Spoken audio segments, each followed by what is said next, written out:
Nosaltres ens dediquem a activitats científiques entorn a la farmacologia i en un sentit més ampli a la ciència en general per fomentar la divulgació científica. Bàsicament nosaltres treballem en dues àrees, activitats presencials per una banda i publicacions.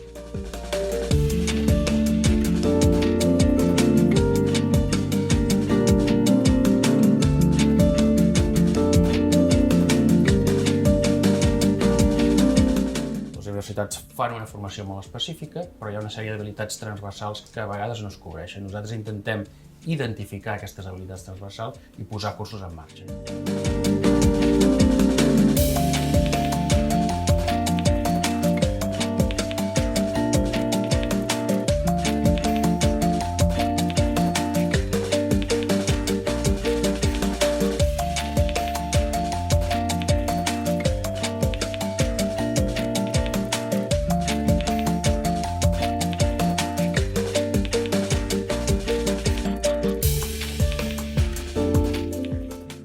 El nostre objectiu amb aquests cursos és donar més eines als científics i als professionals sanitaris, metges, assistencials, gent que treballa en recerca, donar-los més eines perquè puguin desenvolupar la seva activitat professional i perquè puguin arribar molt més enllà a l'hora de comunicar en ciència.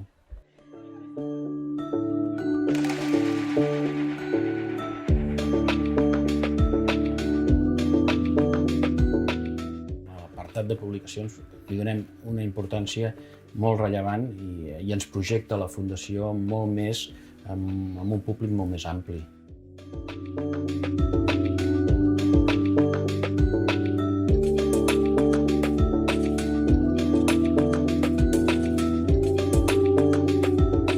Publiquem diferents formats de llibres, des del Pharmacotherapy Revisited, que tenen una projecció internacional, fins als quaderns de la Fundació Dr. Antoni Esteve, que són formats molt diversos.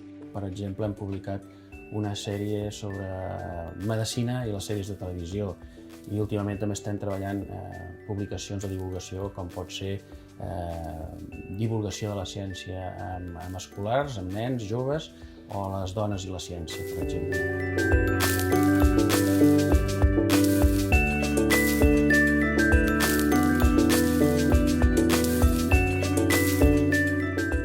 Un dels punts forts de la Fundació és que tot el que publiquem, tot el que fem és accessible a internet i per tant és gratuït, obert a tothom, i això ens facilita moltíssim la feina i poder arribar al públic que ens interessa.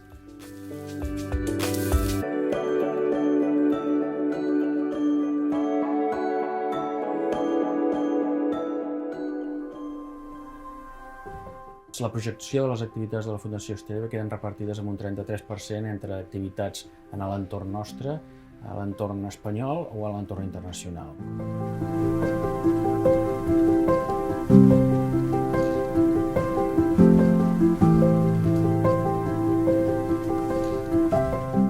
Em van dir una vegada, un dia, que què opinava jo sobre la possibilitat de fer alguna cosa que commemorés la memòria del Dr. Esteve.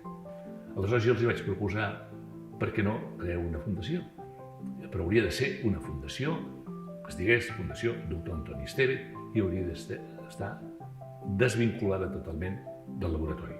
I ho van acceptar immediatament, ho van entendre perfectament, que creaven una fundació per honorar la memòria del seu pare, no una fundació que servís de suport a cap mena d'interès comercial. Penso que s'ha de reconèixer aquí no només el paper del personatge, del doctor Antoni Esteve i Subirana, que és el que dona nom a la Fundació, sinó també el paper del patronat de la Fundació, que està format per la família Esteve i que sempre ha intentat donar-li aquesta independència a la Fundació i que les nostres activitats es puguin portar a terme sense cap tipus d'interès comercial.